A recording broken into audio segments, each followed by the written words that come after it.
অনেক ব্যক্তি বলছে হ্যাঁ গো তোমাদের ওরাহারি রহমাতুল্লাহ আলাইহি কোন মাদ্রাসা পড়েছে বলে না অনেক প্রশ্ন তোলে বাপ শুনেন যখন আল্লাহর ওলিদেরকে আপনার বলে হচ্ছে খিলাফত দেওয়া হয় বেলায়েতের জ্ঞান দান করা হয় তখন আর ওই খামতিটা থাকে না তখন বেলায়েত অটোমেটিকই তার জ্ঞান ঢুকে যায় যখন তখন সব বিদ্যা তার আপনার বলে হচ্ছে ভিতরে চলে যায় আপনি বলেন কত বড় পীর আমি কিছুদিন আগে চর লবণ গুলাই গেছিলাম চর শফি হাজি পাড়ায় ওখানে নাজির বলে একজন ভক্ত আছে সবাই জানে আমাকে বলছে মতিউর রহমান আমাদের এখানে একজন ইঞ্জিল চুরি করেছিল 5 ঘোড়ার মেশিন ছিল না তো এই ইঞ্জিল চুরি করেছে করার পর বিক্রি করে খাই নিয়েছে তো হুজুরের কাছে গেছে তো হুজুর বলছে যে ওকে বলে দিস ওই টাকাটা যেহেতু খেয়ে নিয়েছে ওই টাকাটা যেন ব্যাগ দিয়ে দেয় টাকাটা যেন ব্যাগ দিয়ে দেয় কিন্তু ও ভাবেছে যে পীর সাহেব আর কি জানে তো লেখাপড়াই জানে না বলতে পারে ও কিন্তু আর কি আর হয় না কিছুই বলে না শেষ পর্যন্ত এমন অসুখ হয়ে চলো যাইয়া হুজুরের পা ধরে পড়ে বলছে হুজুর ইঞ্জিলের টাকা আমি দিচ্ছি জরিপানা যদি লাগে তাও না এটা টাটকা খবর যদি না হয় চল লবণগুলা শফি হাজি পাড়ার ইতিহাস অনেক ব্যক্তি যায় আমাদের পীর সাহেবের কাছে মুখ খোলার জন্য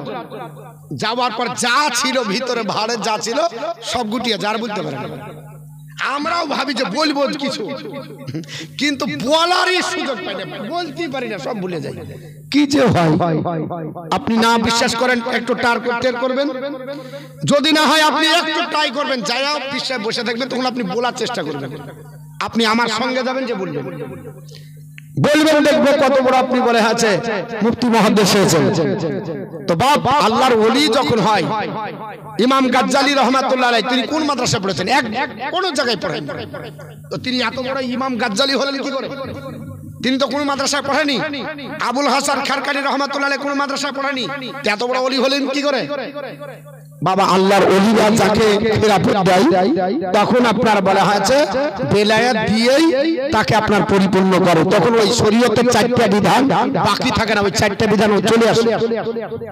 তো যাই হোক বাবা যেটা বলছিলাম আল্লাহর আপনার বলা হয়েছে মহান ওলি হযরত আব্দুল কাদের জিলানী রাহমাতুল্লাহ আলাইহি ডাক দিয়ে বলল ইমামউদ্দিন এবার বলে তোমার জ্ঞান কতটা বলে হুজুর আমার জ্ঞান এতটা হয়েছে আমি মসজিদের মধ্যে তাকিয়ে দেখলে গোটা পৃথিবী মনে হচ্ছে দর্শন হয়ে গেল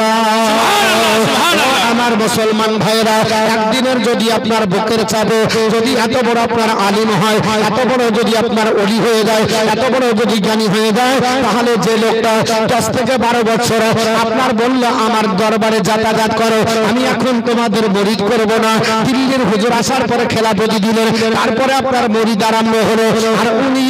বলে আপনার কিছু জানে না